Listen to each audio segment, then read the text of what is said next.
Hi, I'm David Saville, creator of Becoming Superhuman.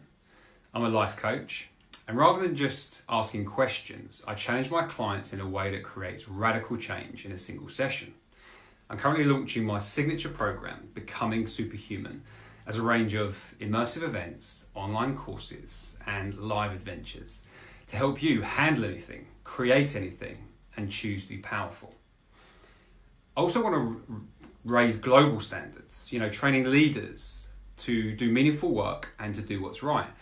Leaders of companies, leaders of countries, rippling throughout the world, creating a future generation of children who actually embrace risk, naturally help others, and seek to live lives that mean something. Welcome to Becoming Superhuman.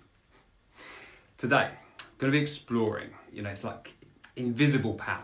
And this has been a topic that's been coming up quite a lot. Originally this came up because I did a talk a few weeks ago for the Modern Man Summit, and I was teaching the art of storytelling.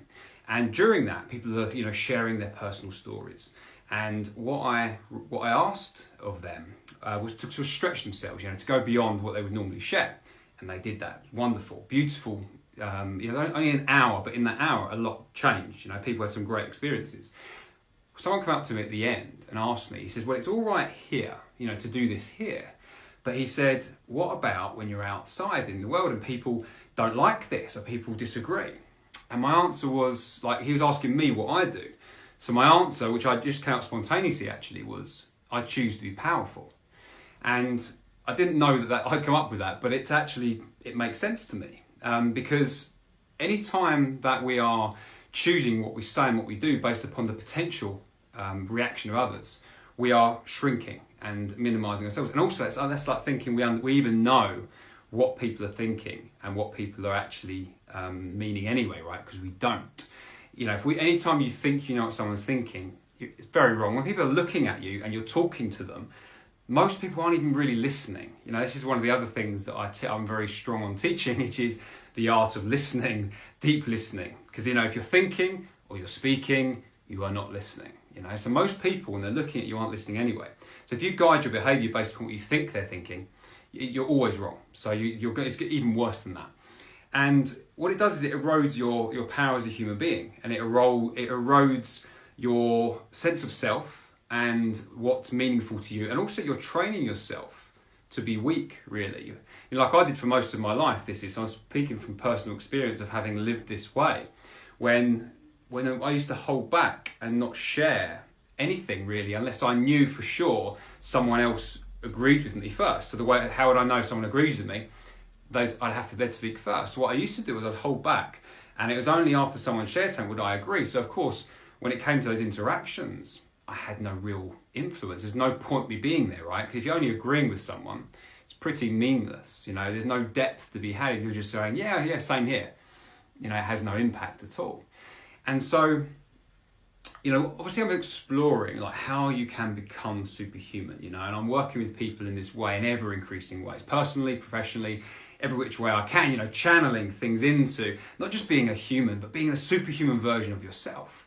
And this is like the hidden power, the invisible power that I've been aware of for a very long time, but only been articulating it and noticing it recently through all the different workshops I'm running and different experiences that I'm sort of guiding people through.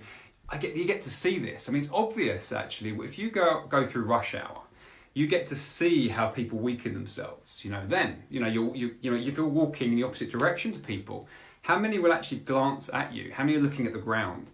How many are, as soon as they're sitting and you're opposite each other, are burying their faces in their phones or something to read, or even just shutting their eyes or whatever. Now, of course, sometimes they do it just because they want to do that. But a lot of people are not doing it for those reasons. They're doing it because it's too uncomfortable to potentially look someone else in the eye. Or to even worse, have to talk to someone. And often they're looking for excuses, right? You're on the train. The only time, or one of the only times that people tend to talk to each other is when something goes wrong. So, stuck in a tunnel. And at first, people won't. There'll still be that silence. Even if you're this close to people, absolute silence, right? Been there a while, though, and they say, we don't know how long it's going to be. Suddenly, people start talking, making little jokes, or, trying to connect, or moaning is another one, like, complaining together. Suddenly, these people who were terrified of talking to each other, suddenly now they've got a good reason to, right? Because you have to have a good reason to talk to someone, right? You can't just speak to another human being. That would be terrible. You have to have a real good reason. And being stuck in a tunnel apparently is one. Yeah, that seems to happen. And so it's like people are seeking these excuses to be able to speak to other people and to be able to have a connection, really, because we crave connection. I saw recently, looking at how our brains work, and we actually have social centres at the front of our brains designed for social interaction that need to be stimulated. For our brains to function properly, for us to be able to be who we are as individuals, we actually need social stimulation. But it's social stimulation that is both ways, right? So it's a way of maintaining our individuality while also connecting with others. It's actually vital for our growth as growing up. It's essential. We know this for children, right? When children are growing up, we know it's pretty obvious if a child is not going to interact with other children, there are going to be problems when they grow up. It's obvious. And yet as adults, we're often not interacting. Number of people I've worked with who spend a lot of their life solitary, on their own a lot. And then so when they live on their own, and if they haven't got a job, maybe they've taken time out, because quite a few clients of mine have actually, they've gone like, look, I'm tired of the rat race, but I don't know what to do next. So they just stop working. And so what's happening is they tend to withdraw from things and explore and connect with people in a small way, but the majority of their life is alone. And what this can often do is train people to be alone and to not speak and to not connect. And the more disconnected and the longer they do that, the harder it is actually to connect to what they want in life, to find meaning and purpose and to feel like they're contributing to society. And it can be a real detriment, actually. I've seen this many times, the reaction to people who had very successful careers, suddenly going the opposite way and having no career, no purpose, no meaning, and feeling lost. And a lot of that's to do with the loss of connection. And it's to do with this, what I'm talking about in this one, which is about invisible power.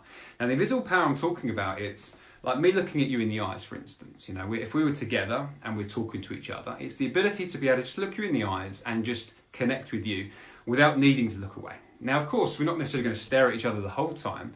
There's a natural thing of when you think, you sort of remember things and your eyes go around. However, if we're speaking together, I want my attention to be with you. So the personal power part of that is I do not need to look away because I feel because I feel uncomfortable. There's nothing you could ever say to me that would make me want to look away because everything you say is okay. It doesn't. I've as a life coach and as a friend actually and as a family member, I've heard some pretty dark things that people have shared with me, and I promise you, I'll not look away. Over the time, I've developed that ability and that will and that desire really to just be here for people in that way. So one way that we measure the invisible power within us is our ability to hold someone's gaze. It's very simple. And again, you notice this when you're out with people generally, how hard it is for them to look you in the eye for more than a brief second, couple of seconds, and there's a lot of discomfort, look down to the ground, want to look away. It's an eroding of that power, really, as a human being, because being seen. Because whatever this is, whatever we look like, whatever clothes we're wearing, it's kind of the wrapping, it's kind of like the window dressing. Who we are is contained within our eyes. A lot of it, you can see into who someone is, right? When you're looking at someone, it's easier to tell if they're lying. It's easier to tell if you connect with each other. It's easier to tell emotions that are going on within them and within your, and to be able to connect in those ways. There's a lot there's a reason why they say that the eyes are the windows to the soul. And that's because whatever everything else is going on, that's kind of where we exist, at least how we can connect, assuming we have sight. If they're blind, it's a different story. But this is specifically for most of us who aren't, thankfully, blind in that way. We are able to see each other and to look through the superficial, through the colour of the eyes, into who we are. And that can be very scary. And there are good reasons why it's scary, of course. It's like, I remember when I was younger, for instance, walking along, staring at, if I looked in someone's eyes, someone might say to me, "Oi, mush, what are you looking at?" And it's quite terrifying as a kid growing up to have someone, just because I happened to catch their eye for a split second, to be almost like feel so threatened they have to shout at a child, which I remember growing up like that. So there's this threat response that happens. But thankfully, in the world we live in, most of us don't need to live within that threat response. And so in ordinary interpersonal connection with most people are good people in my experience, we can challenge our invisible power and deepen it by just holding eye contact more. Nima, thank you. Thank you for stopping by. It will be here for you when you're ready. It's been great having you interact as well, by the way. When you've been asking some great questions and sharing what's been going on for you as well. And so I invite anyone actually watching this now or watching this on the replay, share. I want to hear from you does this resonate with you? Like when you consider yourself, how do you feel? Like when you're looking at someone and they're staring back at you, are you able to hold their gaze, or do you find yourself pulling away because it feels like it's too intense? The emotions feel it's too much. Maybe you don't want to give something away. That's a lot of why people might look away too. Because you don't want to show the emotion that you're feeling, and so you look away and get busy with something else, distract ourselves from emotion. What is your personal experience of this? How are you challenging yourself as well to have more presence and more power within this? So that's one way. So eye contact is one way of invisible power. Another one is simply through the way we have our conversations, the things we share. So in the workshop I did the other day, or the sort of interactive talk I did at Inspired in Mayfair, again, I've got people to share with each other. Share some fears was the thing. Share something that you're scared of. It's just, to connect with someone that you've just met, and you're going to share something you're scared of, which most people wouldn't necessarily choose to do. However, this is an environment of people that are there for a similar reason. It's like, well, let's do this. Let's connect in this way. And when you do this, it's actually not about the person that you're sharing with. It's about you. The more you're willing to share, the more powerful you are. The freer you are. The more energy you need to put into your thoughts about what you're going to say, the more time you're wasting, the more energy is being expended, and the actual harder it is for you to connect with people. Because it's weird when you have a conversation with someone and then they go quiet while they're thinking about what they can share, and then they start speaking. That gap can create a problem in the person listening to go, what's wrong here? Something's wrong. Either this person's lying to me right now, they're holding something back, and there's a tension there, and it can feel a bit weird. And this is subconscious, by the way. They may not be saying this to themselves like I am right now, but this is the kind of thing that goes on because unconsciously what we're looking for when we're speaking to people is just flow. We're looking for flow and spark between us and that chemistry that's there. A lot of this is subconscious though. We're not really necessarily, most people, paying attention to what they're noticing. But this is it. So any interruption to that flow that feels a bit unnatural can create a barrier to connection. So the willingness to be able to just share openly and honestly is really cool. It doesn't mean you share everything with everyone all the time, because that would be crazy. And that would also be a waste of energy too in that way. But it's the willingness to. The fact that someone asks me a question at any moment, can just share it, can just share my honest answer. I don't care what your response is, I don't care if you like my answer or not. What I do care about is that I share something of meaning from me. And it's like that invisible power there that no one else can know. And this is what I shared with them there. It's like nobody knows really. This was a test for them. So I'm like, this is a test for you, right? When you're talking to someone, nobody else knows this. It's a personal test. It's like, where are you holding back? And how far are you willing to go? Where are you limiting yourself? So you can test this. So you're able to take advantage of this and to develop your own personal power by, with no one else knows. This is like the secret mission that I wrote in the description here. This can be your secret mission if you choose to accept it. Now, there are many cool benefits to doing this. It's not just in the world of personal development. This is just for life, really. It's a basic life skill that seems to have been lost because of the way we're conditioned to hold back and to stop sharing emotions. So there's some very, very cool benefits. When I did a talk, I think it was sometime this year, I think, or the end of last year. It was an interesting talk to London. And I was doing a talk on deep connections. And Matt, the guy that runs the event, he'd received an email from someone. He said, I'm sorry I can't come to David's talk, he said, but I do have a really good excuse. He said, when I came to David's talk a couple of years ago, I think it was 2 years before, he says, on the train to the event, there was this girl, and he liked the look of her, but he was too scared to approach her. Thankfully, she was coming to the same event. And thankfully, it was my event, which means people interact, right? So that's what I do. I get people to interact and to engage and to get something of value, you know, during it, have an experience that can change them. You know, it's why, you know, it's what excites me about doing this kind of stuff. And I don't like just doing a talk without interaction. The interaction is like, well, something can change for you right now, right? So you came to this talk, and I got them paired up, and they got to share together. And of course, because I get them to share beyond the ordinary, beyond the superficial, something meaningful, they got to connect with each other in that way. And because of that, because they met there and then continued to connect afterwards, 2 years later, they'd moved to Canada and they were about to get married. And it's like, wow. So there's a few things there, right? There are a few things that had to happen to lead to the point of marriage, which if they hadn't been coming to this event, she and he may have just seen each other on the train and never seen each other again. And that may be the end of the story.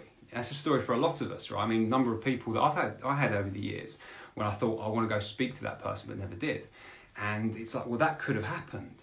So what they've done now, not only have they shared in that moment and challenged themselves, because even though I invite people to share, they still have to do it, you know, they still have to take ownership of that and be willing to share something of themselves, which they did.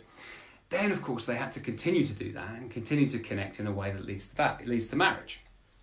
Then, of course, if they have children, that child's going to be born into a family that has a cool story, right? A cool meeting story and a brave one, you know, of what they shared with each other. And then that child gets to grow up experiencing that bravery, and who knows what kind of life he or she may lead, or they, if they have multiple children. Then, of course, there's everyone they come into contact with and share this story with. There's even the fact that I'm sharing this with you now, even, may inspire some of you to deliberately make the effort to go and challenge yourself. You know, to be a person who can create a marriage out of someone you've just met, you need to be brave and you need to challenge yourself in this way, right? So even me sharing this with you now could make a difference to you if you're a person who would normally hold back. So the impact of those two people meeting at my event, being like put together, running through sharing some personal things they wouldn't normally share, liking each other enough to continue, leads to a lot of transformation and a different way of living for them and for other people they come into contact with and share this with, you know. That's what they get to do. That's like invisible power. Now, of course, I can only do a certain number of events per year, so people need to be able to do this away from my events too. So that's what I recommend. That's why I'm sharing this stuff. So, although it'd be cool if you come to my event and some great stuff happen, you'll get some transformation occurring if you play with the experiences. But you get to do that right now. You get to develop your own invisible personal power. This is what you can do every single day. Every conversation is an opportunity. Every interaction, every message you receive is a chance to be more honest and to be more direct and to ask for what you want. And the benefits just ripple out into every part of your life. You know, you can do it in one area, you can transfer that out to many others too. It's really important. It's invisible power. It's something that people, it's very easy for people to talk about the big stuff. You know, about jumping out of the aeroplane, to going, quitting your job, and all these big things. And they're cool and they're useful and they can be fun. But it's the invisible power that will carry you, that carries you in the moments. It will carry your interactions. It will create that loving relationship that is meaningful to you. It will create incredible friendships that can stay with you and grow together for the rest of your life. They create the deeper bonds with your family. You know, you cannot know what impact this will have when you embrace the invisible power that exists within you. So if this resonates with you, you get this and you want to develop your own invisible power, becoming superhuman. You know, next year I've got a range of things actually. I've got my 4-month immersive, incredible thing, which is designed so that everyone that goes through that becomes the superhuman version of themselves, which means they have no limitation after going through the program that isn't real. So there's no illusion, there's no illusory limitations anymore. There may be real physical ones, there may be real skill development ones, there may be real, potential ones that exist. So you only hit real blocks after this. It's living a life when the only real obstacles are real obstacles. That's what this is designed for. And because of these conversations actually about power I've had recently, in invisible power, I'm actually going to be doing something cool in the new year, focused, it's going to be like a few days together, focused on developing this invisible power within. So, it's the ability to just go and ask for anything you want, to be able to get the pay rise at work, to be able to ask someone out, to, for the invisible moments within your life when you just say, do, and be what you want to be. This is like, I think, start the year off with this will be pretty cool. So I'm going to be doing that. So if any of that interests you and you feel the pull to become superhuman, send me a message and I'll let you know how that could happen and see if it's right for you. But yeah, send me a message through Facebook actually, or on my email address you can too, which is david@davidsaville.co.uk. This is cool. See, what I love about the becoming superhuman thing, by the way, is that it makes me have to live to higher standards myself too, right? This is why it's so important. It means I have to bring more to bear in everyday life. And then I get to raise the standards of what I get to share with you and what I get to share with my clients and with the people I get to do the deep work with. And it means everything gets better. I mean, what I've noticed in the past few months actually is just how rapidly my clients are changing as a direct result of this. It's like, for me, every single session is an opportunity for radical change. Every single one. I don't want to show up to anything that isn't. And so the more, and the thing is, this is the beautiful thing about your life. Every day is an opportunity for transformation. Like, complete life transformation can happen day after day after day if you're willing to take the risks. And that's where this invisible power comes in. Because there are consequences to not doing this as well. And I've lived them. For my 35 years of my life, I lived through them. So it's only been the past 5 years that I have stepped deeply into this. The consequences are huge. If you're with someone and someone says something that goes against your values, so maybe someone says something racist, for instance, and you're there and you don't like what they've said, but maybe because you're white, because I've had this in the past, because I'm white, they think, then obviously it's okay to say racist things because you're white and I'm white, and if we say against other people who aren't white, that's okay. And I'm like, sometimes in the past, I wouldn't have said stuff. And of course, as I stepped into this, it's unacceptable because holding back from that, even just a small off-the-cuff comment, that lets that person think it's okay. They can say more. Then, of course, they walk through this world thinking that what maybe they think about what they're doing is right. And we don't get the opportunity to maybe change their mind. We don't get the opportunity to maybe other people around them to hear that's different. The impact of that can lead to terrible things. I'm reading a lot from the Jordan Peterson book at the moment, which is like 12 Rules to Chaos. I like watching his lectures and his interviews and things. Fascinating guy, very misunderstood by too many people actually, who don't listen deeply enough to what he's saying. However, what he's done, he spent decades researching how how Nazis happened, how Nazi Germany happened, how Stalin and communism happened, and all the atrocities actually from the 20th century. He researched these things deeply because he wanted to know, how could so many ordinary people do terrible things? Because he said there's the people who are psychopathic who may naturally do more of these things, these evil things as you call them. They're a very tiny number of the population, very tiny. Most people just have ordinary brains, and they are led in certain directions. And he wanted to understand that. And through his decades of research, it's no small amount, by the way, he's researched deeply this stuff. Psychologically, neurologically, biologically, evolutionary, and all of these things combined to find out how it happened. And what he discovered was, it's that, I can't remember who said it, was it the only thing for evil to prevail is for good men to do nothing, I think there's that old adage. And it's like, the truth is that unless we prepare ourselves robustly to become resilient, we are going to be led by others. We are going to, and that's that moment, right?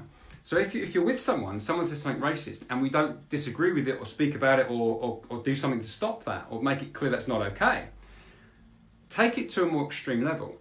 That is someone committing a racist act and creating violence on someone. If you can't even say out loud, that's not okay, are you going to be able to stop someone who's physically violent to someone in that way? And then what if that was on a mass scale across the country?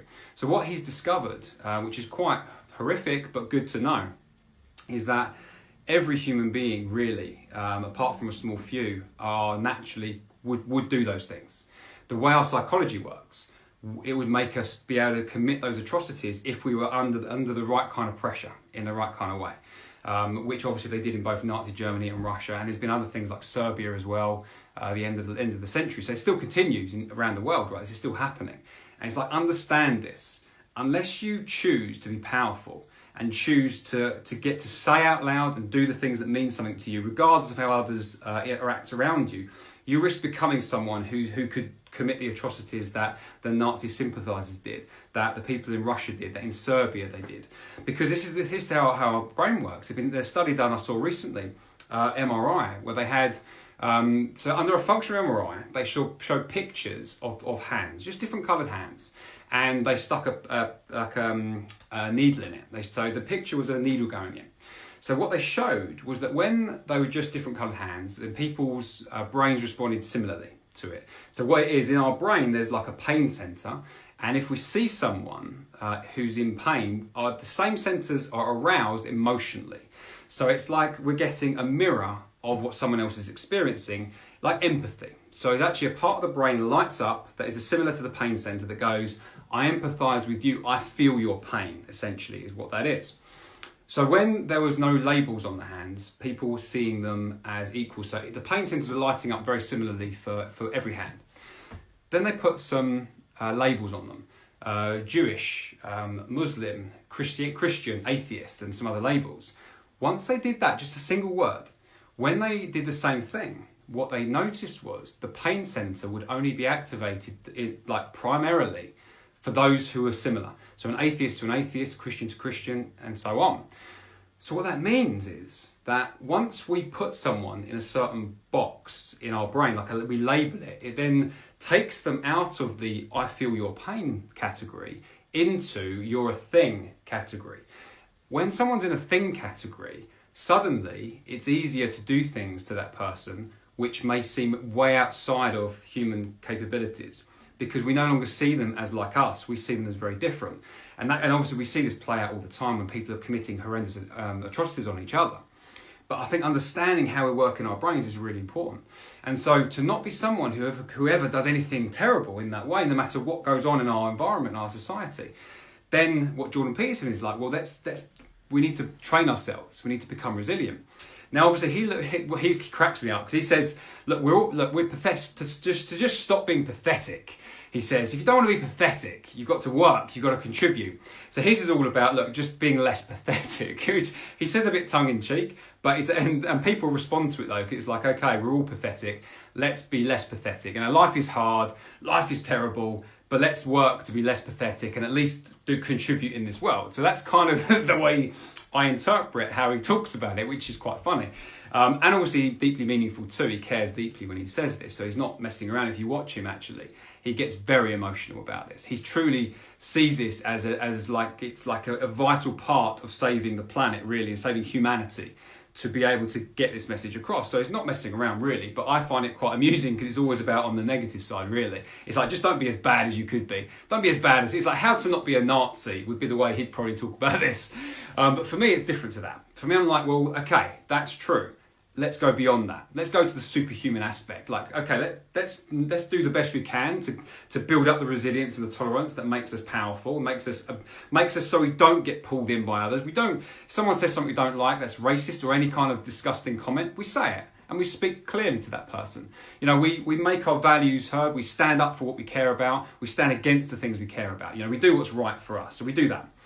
Then, of course, it means that we get to be powerful invisibly, right, within these interactions. So once you're able to just say what you want, and you're able to say what you mean, and you're able to say what values you have, once you can do all those things, it doesn't matter how the reaction is, well, that makes everything better. Like I mentioned before, it's like you can create a deep relationship with someone that can create a beautiful family because you've done that, because you've taken that risk. You can go for any job you want. You can go for any interview. You can ask for pay rises. And if you don't get it, that's okay. You maybe ask a few times, and if you still don't get it, you go somewhere else. Right? Life becomes a lot simpler if you've got this invisible power, the ability to just communicate clearly what it is you believe, what it is you think, regardless of how it's received. Choose to be powerful. Now, I see this as a deep desire, a basic requirement for life, actually. If you want to live a life that doesn't go to somewhere terrible, one where you're not prepared for the hardships that life that is going to come in life, because life is tough, right? There are terrible things that happen to the people we care about and to us over time. Life gets difficult. So don't waste time. Don't forget how challenging life is. So remember how bad life, the things that happen is.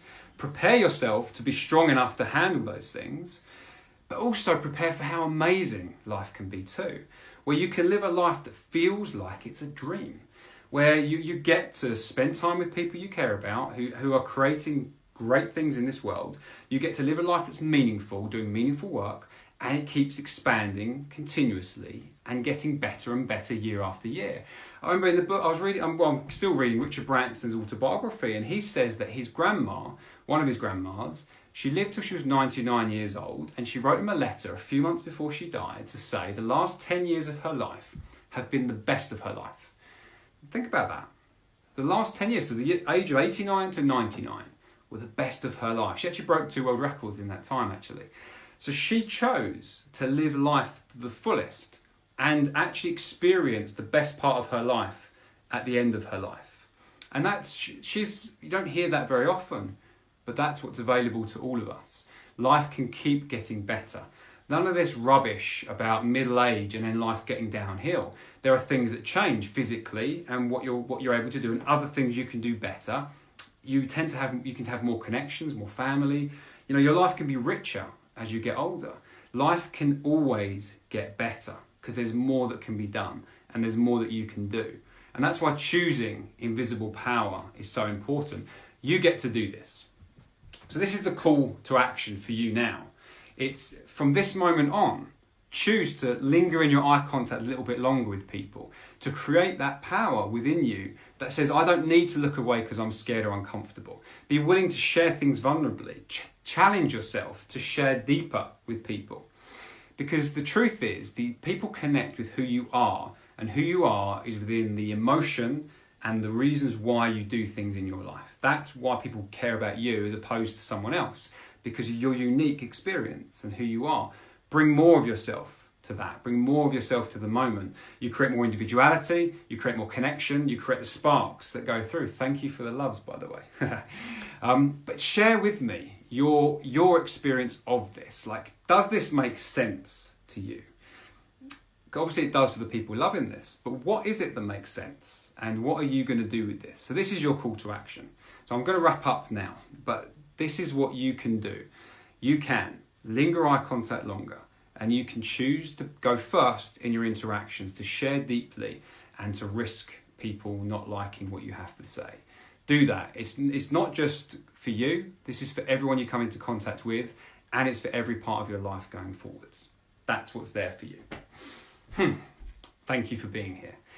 Now, if you want to dedicate some time next year to being able to develop your invisible power, to become superhuman, to the superhuman version of yourself from wherever you are right now, and if you're willing to work hard, because that's important, and you're willing to have an adventure, because that's a vital part of this life, and connect with some awesome people while doing it, send me a message and ask me about becoming superhuman next year. I've got my 4-month intensive designed to take people through something that means you never again have anything in the way of what you want. Nothing that's not real. So it's about training you to be able, for life to become simple and for you to be able to create extraordinary things and to know that you can handle anything, create anything, and just choose to be powerful in any moment. And at the beginning of the year, this new thing, which I'm going to launch the year off with, which is invisible power. A few days together, developing your invisible power that you can take to every interaction and to everything you want in life. Any of those sound good to you and you feel like you might want to take part, send me a message on Facebook or email me at david@davidsaville.co.uk. Thank you for being here.